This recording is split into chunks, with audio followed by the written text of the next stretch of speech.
Vamos lá? Boa noite a todos. Que a paz de Jesus esteja conosco. Caríssimos irmãos no Ideal Espírita, que nos abençoe Jesus, o amigo das nossas almas. Esta live é uma promoção da União Beneficente Allan Kardec, que é uma entidade espírita localizada na cidade de Dourados, Mato Grosso do Sul, na rua Ivinhema, número 4.000... 5.565. 5.565, desculpa. No Jardim Monte Líbano,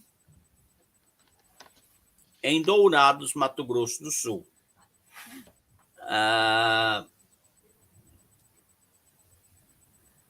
Neste momento, então, nós vamos realizar a nossa live, como sempre fazemos às sextas-feiras. Esta noite teremos a preleção do nosso irmão presidente da entidade, nosso irmão João Dalmolin, a quem eu desde já desejo sorte na sua empreitada. Vamos elevar o nosso pensamento a Deus e orar numa prece mais ou menos assim. Amado Mestre Jesus, visita-nos nesse instante. Senhor, adentre cada lar que acompanhe essa live e leve dos vossos bons fluidos nos lares das pessoas que acompanham esta live. Que nós possamos auferir os melhores frutos desses momentos que passaremos aqui, ao ouvirmos o nosso irmão João Dalmolin. Pai nosso, que estais nos céus, santificado seja o vosso nome, venha a nós o vosso reino, seja feita a vossa vontade, aqui na terra como nos céus. Pão nosso de cada dia dai-nos hoje, perdoai as nossas dívidas, assim como perdoamos aos nossos devedores. Não nos deixeis cairmos em tentações, mas livrai-nos de todo mal. Pelo teu amor, Jesus, que assim seja. Ave Maria, cheia de graça, o Senhor é convosco. Bendita sois vós entre as mulheres. Bendito é o fruto do vosso ventre, nasceu Jesus.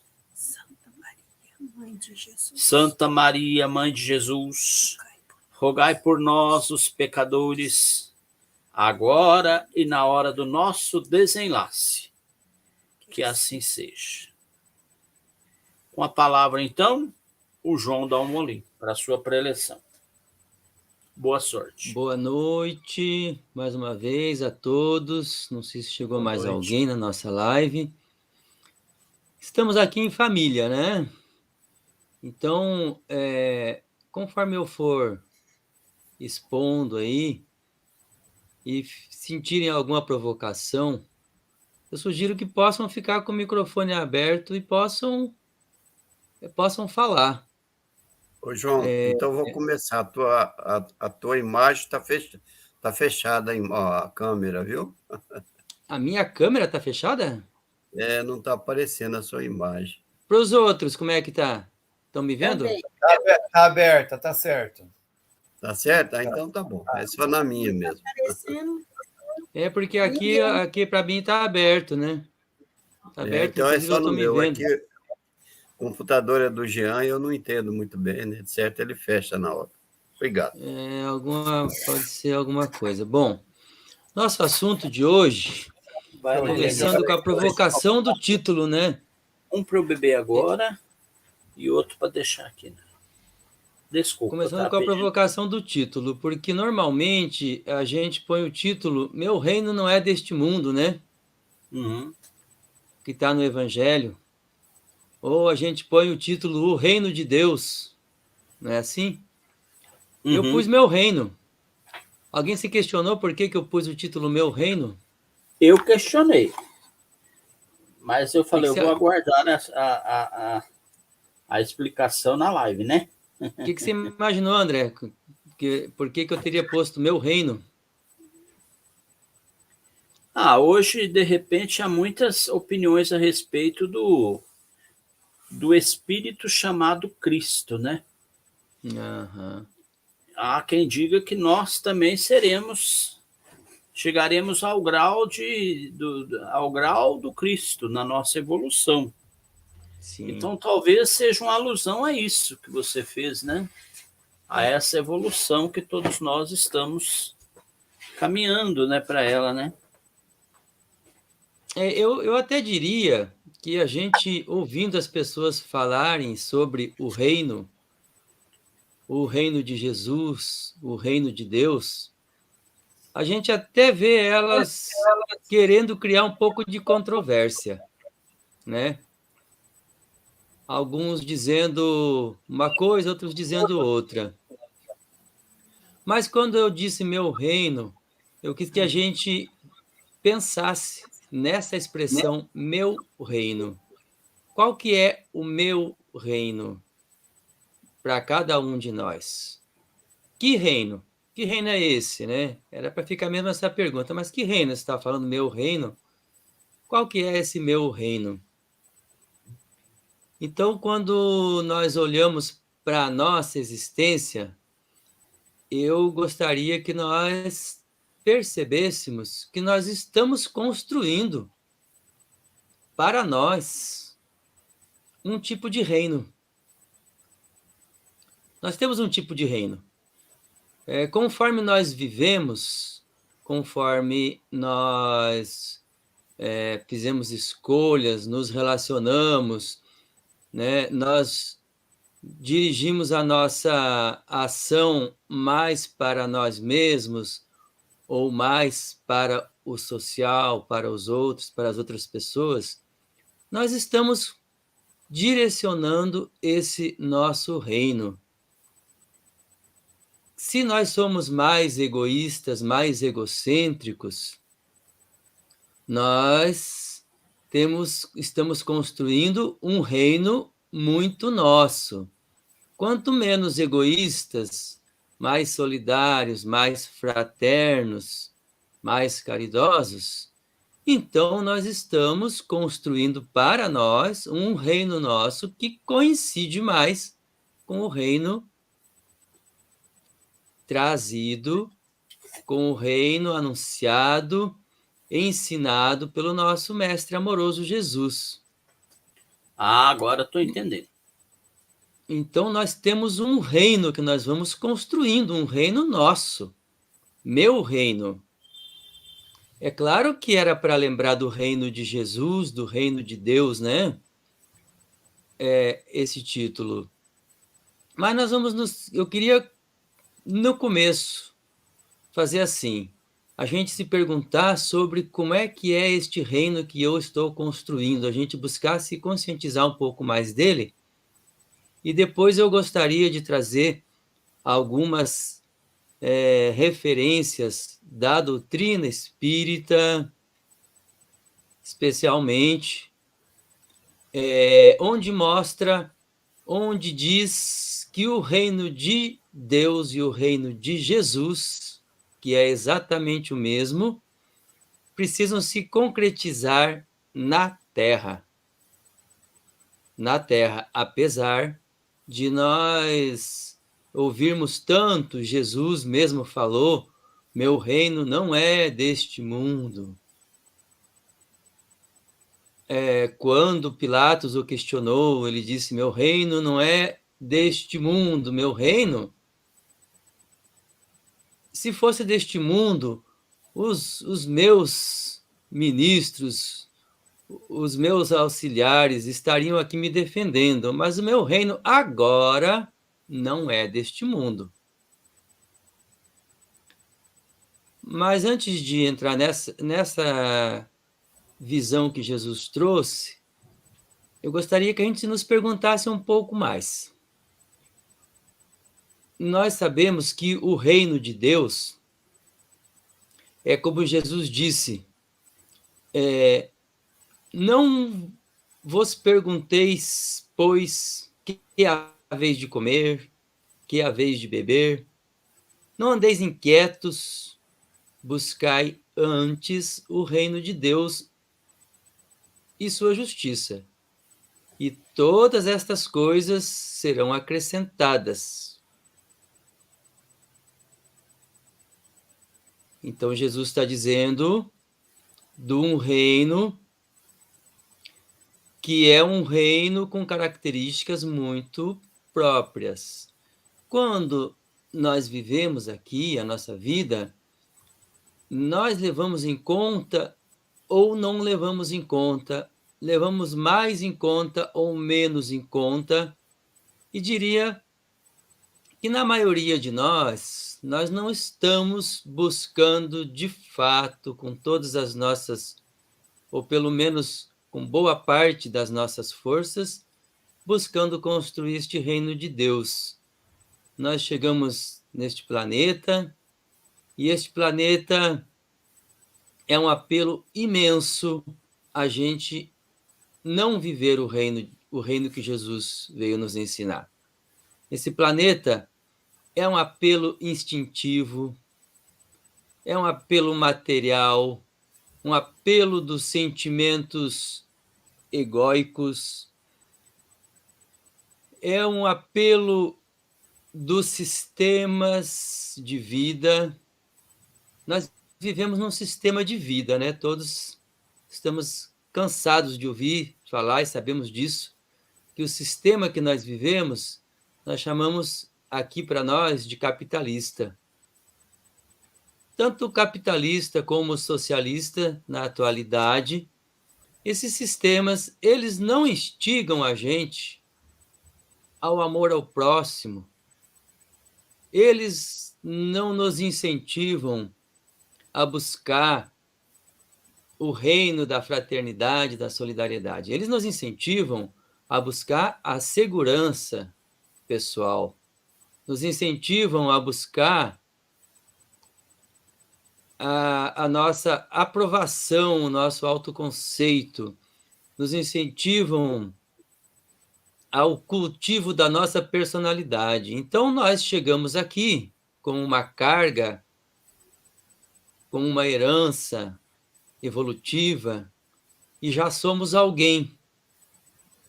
Mas quando nós nos colocamos aqui socialmente, nos situamos em uma sociedade, em uma família, em um contexto, nós somos desafiados de imediato, recebemos um grande apelo de nos afirmarmos de alguma forma. Tanto que as crianças, desde pequenas, elas já atendem esse apelo. E nós, então, temos que ser aquela pessoa que é bonitinha, que é uma pessoa bonita, que é uma pessoa comunicativa, ou que é uma pessoa que tem esse dom, ou aquele dom, que tem essa capacidade, ou aquela capacidade, e nós vamos construindo uma personalidade. Nós vamos construindo coisas muitas vezes artificiais, falsas, hipócritas, porque a sociedade nos convoca para isso. A sociedade nos pede que nos afirmamos, que sejamos alguém, que tenhamos alguma personalidade. E nesse mundo materialista, cheio de grandes diferenças, nós certamente temos uma condição, a maioria de nós que estamos aqui na live, e aqueles que vão ouvir depois, nós temos uma condição um tanto melhor do que uma grande massa da população. Então, não sei se poderíamos dizer que isso é privilégio, mas são diferenças grandes. Será que nós nos perguntamos sobre isso? Isso tem a ver com o reino de Deus e a sua justiça? Como que eu justifico para mim que eu mereço? que eu tenho esse merecimento, que eu preciso dessa diferença. Eu preciso do quê? De segurança, de conforto, de aparência. Preciso ter uma aparência agradável para a sociedade, ou que seja aprovada. Vestir uma camisa, uma calça, né? A nossa indumentária, a forma que a gente se desloca, né? O nosso meio de transporte faz uma diferença em relação a muitas pessoas. E será que nós nos perguntamos o que isso tem a ver com o reino de Deus, com a fraternidade, com a solidariedade, com a caridade ensinadas por Jesus, e as justificativas que nós nos damos para isso? Como que eu justifico? Como que eu explico que eu mereço? Como que eu explico que o outro não merece? E aí nós dizemos assim, mas alguém estudou, alguém se esforçou, trabalhou, e o outro, em tese, não. Ou alguém teve oportunidades, nasceu em uma situação, uma condição que tem oportunidades, os outros não. E aí nós vamos nos perguntando, que reino é esse? Será que esse reino nosso... Também, João, Sim, a gente também tem que se questionar dentro desse tema, as pessoas que tudo que elas têm, elas transformam num reino, né? Porque qual o direito que a gente tem de transformar a vida dos outros num reino nosso, né? Sim. Tem aí, de repente, um monte de gente que faz isso, sabe? Professores que transformam a sala de aula num reino. Todo mundo tem que seguir um determinado papel, determinado duramente por aquele educador. Não pode sair um centímetro da batuta que ele traçou, né? Aquele pai Muito de família bem, André. Que transforma também o âmbito da família no reino dele, né? Sim. Os filhos não podem expressar um tiquinho da sua personalidade, que são duramente censurados, castigados, né?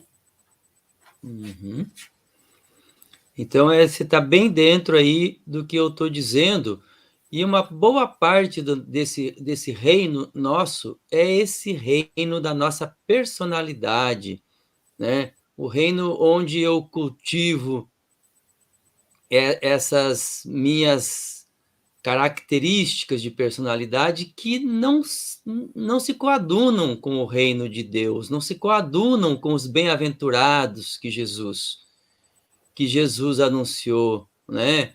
Os mansos, os humildes, os brandos, não são, né? Nós somos narcisistas, nós somos arrogantes, nós somos autoritários, nós somos egocêntricos, muito, muito ainda. Isso nos afasta muito do reino que Jesus nos trouxe. E aí nós vamos um pouco mais vamos ampliar mais essa ideia de reino. E por que será que nós usamos essa palavra reino? Está tão simples que ninguém questionou, ninguém questiona quando se fala o reino, né? O reino de Deus, o reino de Jesus. Por que usar reino? Existem reinos hoje? O que era o reino? Então, na antiguidade, o reino era a maior expressão de poder, mas tão grande, muito maior do que nós pensamos e do que os reinos, os governos de rei que nós temos hoje, na atualidade, né, na nossa era moderna, contemporânea. Naquele tempo, e vocês já devem ter visto muita coisa sobre isso, por exemplo, os reis no Egito, os reis também em Israel, eram considerados o grande representante de Deus.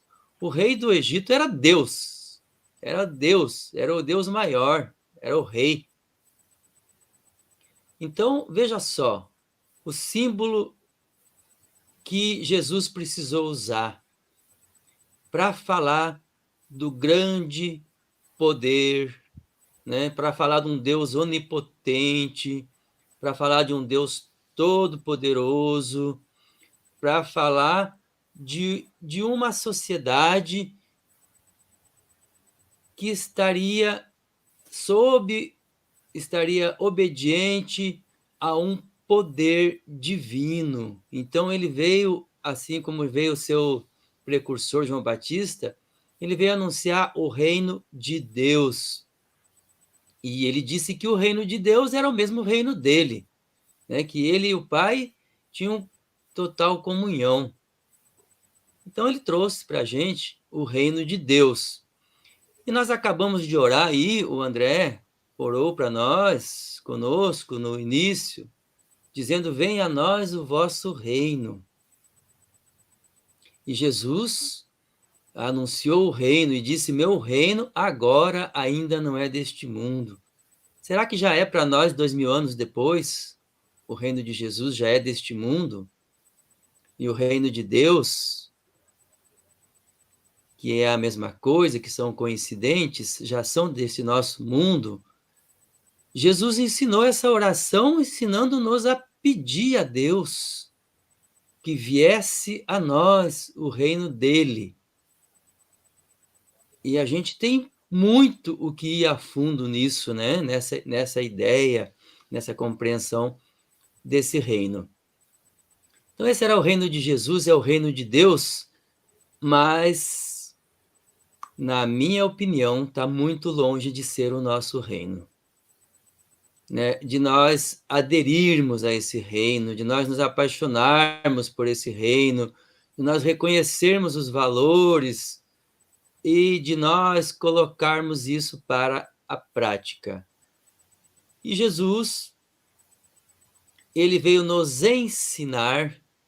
Nós somos a religião que mais claramente diz isso. Jesus não veio resgatar nossas dívidas, Jesus não veio nos salvar, ele veio nos ensinar como construir o reino de Deus na terra.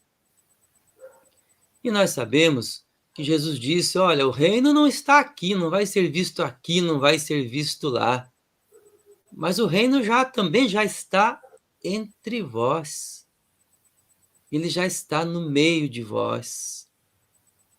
Quer dizer que o reino já vinha sendo implantado por quem? Por ele, né? Por todos aqueles que levavam em conta esses sentimentos, esses valores direcionados para a convivência social fraterna, solidária. Já estava sendo construído o reino de Deus.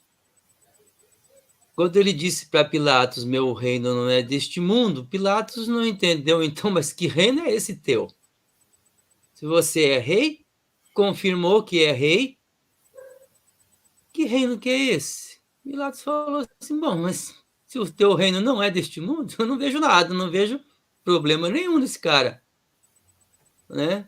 Se quiserem condenar ele, condenem, eu lavo as mãos.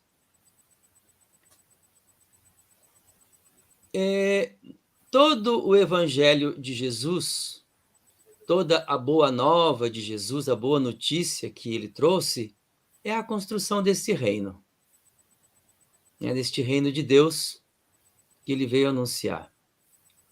Que disse que é o que tinha que ser buscado primeiro. Que disse que nós devíamos pedir ao Pai que pudéssemos concretizar, que viesse a nós. E o Espiritismo? E a doutrina espírita? Então eu quero mostrar para vocês algumas passagens, né, algumas referências na doutrina espírita que mostram claramente que o reino de Jesus não é um reino abstrato da vida futura, porque a felicidade não é deste mundo, porque o reino de Deus, de Jesus, não é deste mundo, e nós vamos ficar pensando somente numa vida futura, que não seria na Terra. Não quero dizer que a vida futura e a vida nossa, quando não tivermos mais necessidade de reencarnar, não vai ser no reino de Deus. Mas eu quero ressaltar que para a gente chegar lá, a gente precisa construir esse reino de Deus que Jesus veio nos mostrar aqui. Construir esse reino aqui na Terra. Aonde no Espiritismo está o reino de Deus? Então, nós temos lá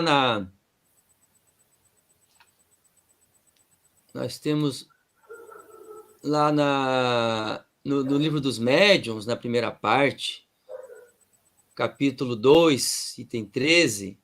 Ora, o Espiritismo, que trata das questões mais graves de filosofia, com todos os ramos da ordem social, que abrange tanto o homem físico quanto o homem moral.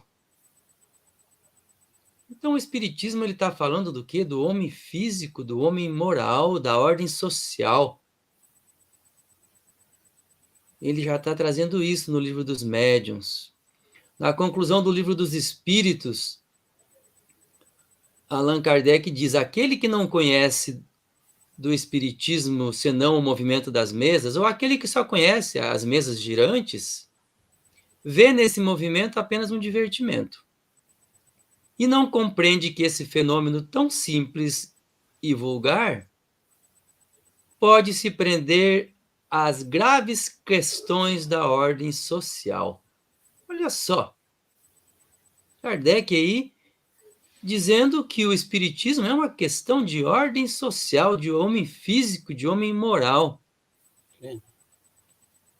E quando no Evangelho segundo o Espiritismo, ele vai falar da realeza de Jesus, lá no capítulo 2, onde no capítulo Meu Reino Não É Deste Mundo, diz assim, ele vai falando ali e também na Gênese, falando que Jesus tem um tipo de realeza, ele é um tipo de rei. Todos compreendem que o reino de Jesus não é deste mundo, mas ele não terá também na terra uma realeza? Nem sempre o título de rei quer dizer o exercício de poder temporário ou poder temporal. Por unânime consenso, esse título é dado a todo aquele que se eleva pela sua sabedoria à primeira posição numa ordem de ideias quaisquer, a todo aquele que domina o seu século e influi sobre o progresso da humanidade. Então, esse título é dado, também esse título de rei, é dado a alguém não por uma unção, por um coroamento, por uma transmissão de poder hereditário ou de qualquer outra forma, mas é dado por um unânime consenso. Jesus é o nosso rei quando nós atendemos, quando nós cumprimos aquilo que ele nos ensinou. Os judeus queriam um tipo de rei que não era aquele que Jesus veio ser. Eles queriam um outro rei, né? Um rei poderoso, um rei que colocasse a nação judaica acima de todas as outras, onde tivesse todas aquelas diferenças. Tem uma coisa que está em comum entre a ideia de reino antiga dos hebreus e a ideia de reino que Jesus trouxe. Nós estamos vendo aqui na doutrina espírita que a ideia de reino de Jesus trata-se de uma ordem social. E a dos judeus também tratava de uma ordem social. A diferença é que Jesus disse: lá tinha a dureza dos vossos corações. E essa ordem era da desigualdade. Essa ordem era do olho por olho, dente por dente. Agora venho mostrar o Pai, quem é o Pai, quem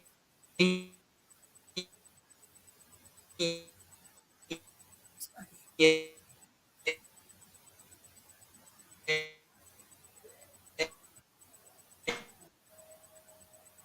no no Evangelho, capítulo 11. Repito que estão próximos os tempos em que nesse planeta reinará a grande fraternidade, em que os homens obedecerão à lei do Cristo. Lei que será freio e esperança e conduzirá as almas às moradas felizes. Pois então, amem-se como filhos do mesmo Pai. Não estabeleçam diferenças entre os outros infelizes, porque Deus quer que todos sejam iguais. Não desprezem ninguém. Pesado isso aí, hein? Pesado. Deus quer que todos sejam iguais, amem-se, não façam diferença entre os outros infelizes.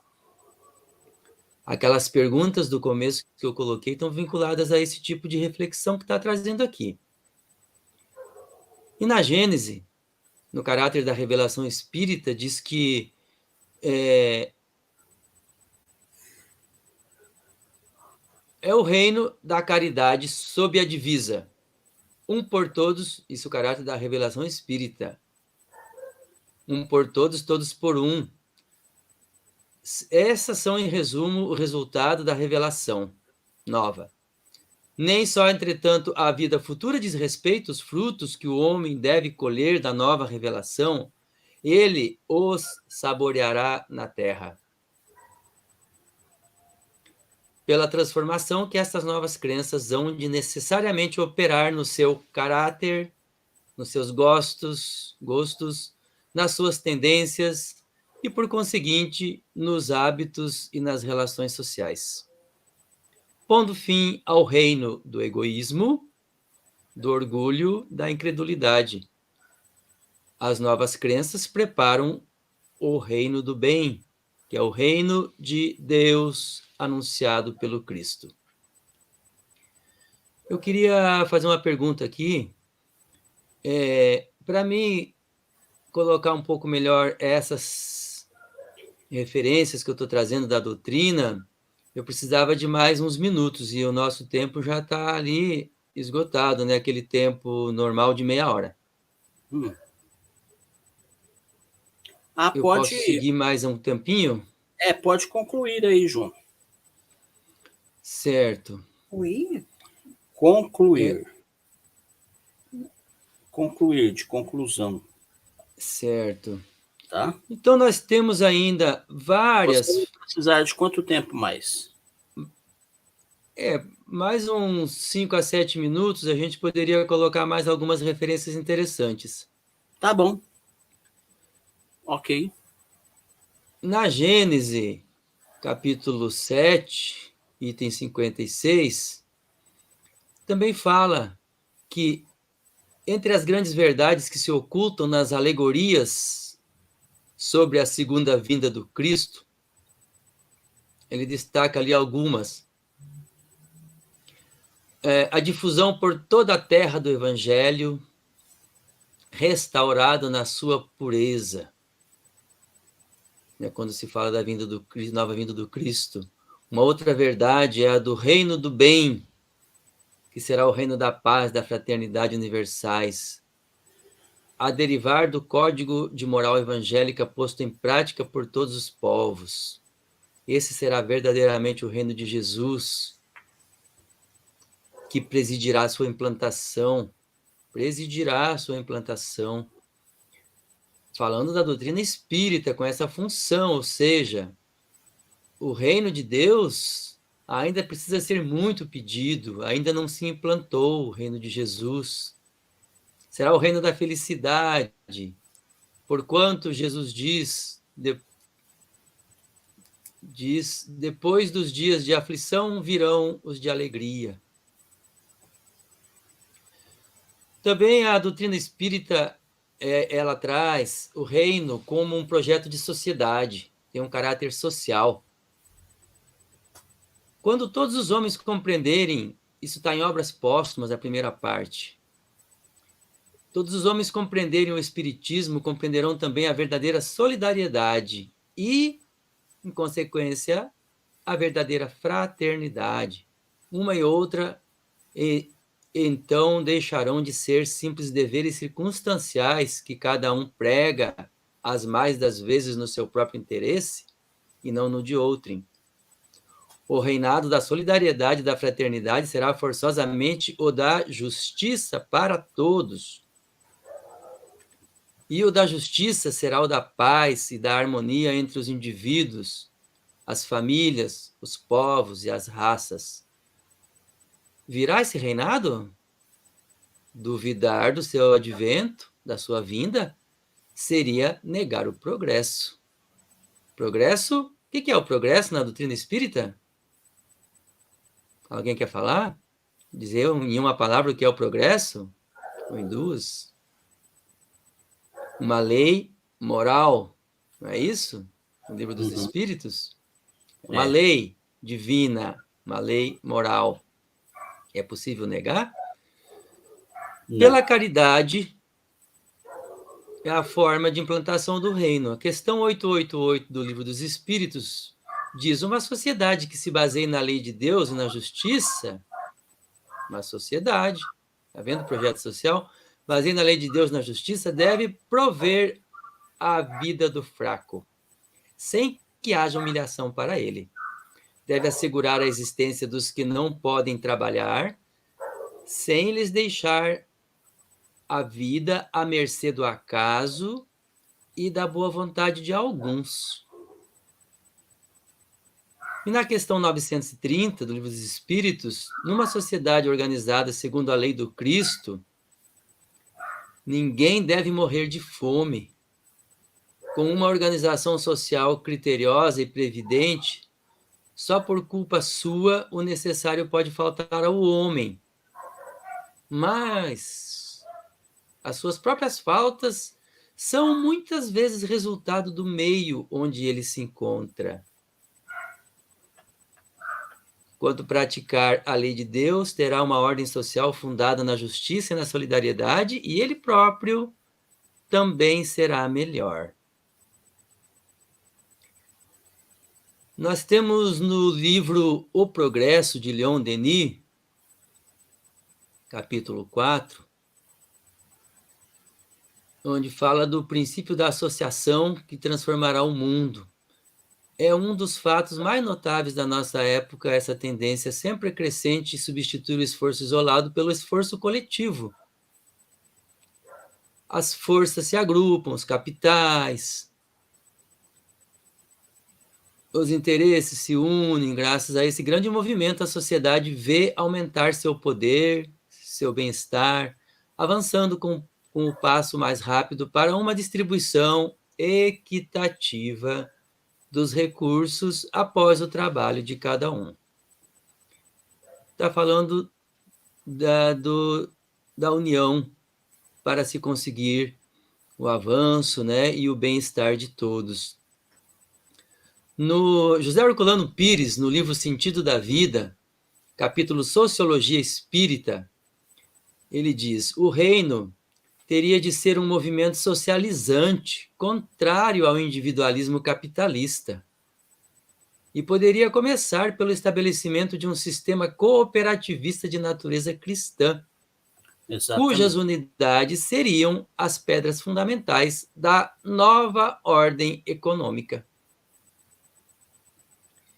Então veja só como que o Espiritismo está cheio de pregação, de ensino, de que o reino de Deus deve ser construído aqui, agora, entre nós, por nós, especialmente por nós espíritas. Aí nós, para terminar, perguntaríamos: será que dá para a gente colocar uma pergunta, por analogia àquela pergunta, o Espiritismo será a religião do futuro? Qual foi a resposta?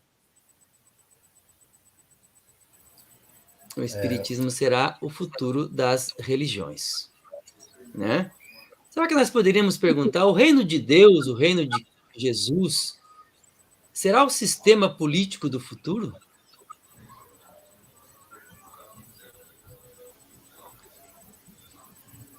Com a transição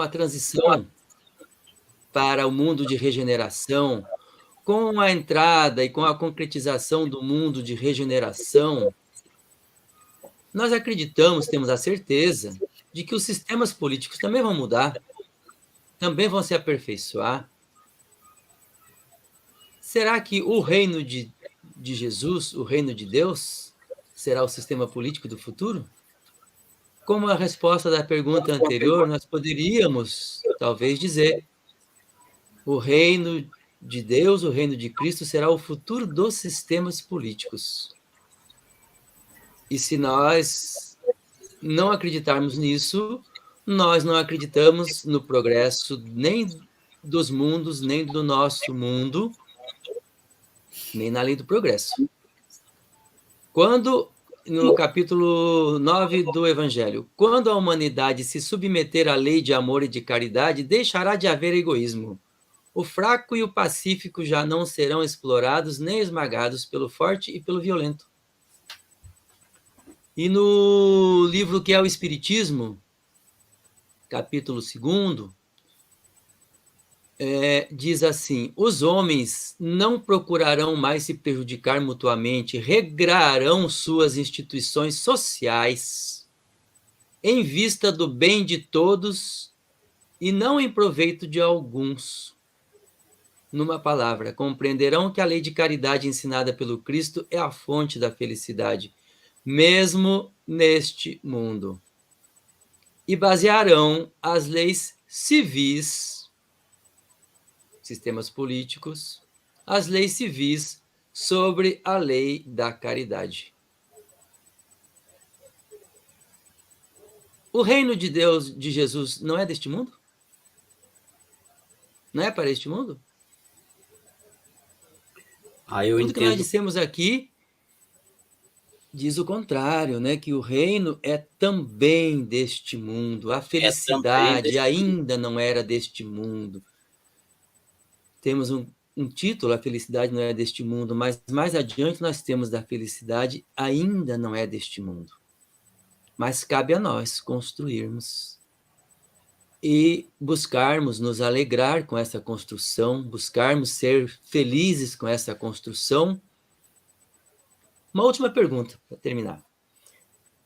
O que Jesus queria? Qual é a maior finalidade de Jesus com o reino de Deus?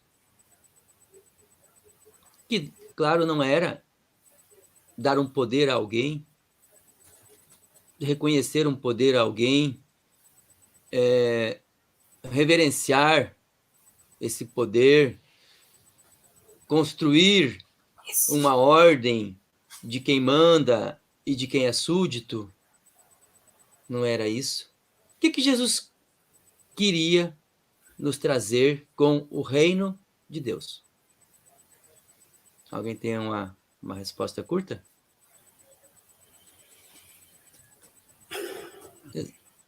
Exatamente o que nós acabamos de ler. A felicidade. Compreensão de que a lei de caridade ensinada pelo Cristo é a fonte da felicidade. Felicidade é alegria, é gozo, é prazer, especialmente acima de quanto mais elevado, prazer da convivência com Deus. E no nosso lar, na colônia Nosso Lar, nós temos o ministério da união divina, não é isso? A união com Deus? Então é isso. Era essa reflexão que eu queria trazer, mostrando doutrina nos desafia muito. Não sendo a classe rica, não sendo a classe poderosa, não sendo os determinantes dos destinos da sociedade, a nossa responsabilidade ainda assim é enorme com a construção do reino de Deus. Graças a Deus. Isso. Muito obrigado, João. Bom, meus irmãos, eu quero convidar a minha mãe, Dona Maria Helena, que está aqui do meu ladinho, escondidinha, para fazer o fechamento desta reunião e fazer a sua prece de encerramento. Tá? Agradecendo a presença de todos e todas que estão nos assistindo. Agradecer mais uma vez a preleção do nosso irmão João Dalmolin. E nós vamos dormir com certeza cientes de que o reino de Deus é, sim, deste mundo e que cabe a cada um de nós concretizá-lo. Muito obrigado. Você quer sentar aqui? Não, acho que não há necessidade. Não, mas só tem que ficar aqui para ser visto. Porque aqui só tem que olhar para lá. Ó. Nós vamos fechar os olhos, André. Pode ficar tranquilo. Nós vamos pedir a Deus, a Jesus, a todos os seres de luz, que nos ilumine, que nós procuramos juntos a refletir melhor, entender melhor o que Jesus quis nos dizer e batalhar para melhorar a nossa vida aqui, neste reino, que é o reino aqui, terra, que eu creio que Jesus deixou dito que este reino é a terra aqui, que ele viveu aqui, partiu para o reino do Pai, mas este reino está aqui conosco. Muito obrigado, Jesus, por tudo, por nós vivermos aqui neste reino, esperando por vós e querendo encontrar com vós também, nosso Mestre. E que Deus ampare todos nós neste momento, este momento de glória, que é o momento que a gente dedica a Jesus, ao nosso Deus, Deus nosso Pai, e dedicamos a nossa vida, assim, um pouquinho para estar com Deus, com Jesus. Muito obrigado, Pai. Muito obrigado, Senhor, por todos esses momentos nossos. Muito obrigado. Assim seja. Que assim seja. Que assim seja, então, meus irmãos, minhas irmãs. Vamos agradecer mais uma vez ao tio Odilon e passar a palavra para ele. Gratidão ao João Dalmolin pelas palavras. André não está enxergando, mas está o seu Sebastião, João Dalmolin, a Verinha, Orlando, a Sheila, a Zi, o André, nós todos aqui. O Dídio também apareceu ali um pouquinho, deve estar ao lado. O seu Dídio. Então, estamos com essa turminha. E que bom que nós recebemos essa mensagem dessa noite, que a gente possa interiorizar ela e mudar, né? O convite de Jesus é para mudança para o Evangelho, mudança para o amor, em direção ao amor do Cristo. Gratidão a todos. Muita paz. Muita paz. Ótimo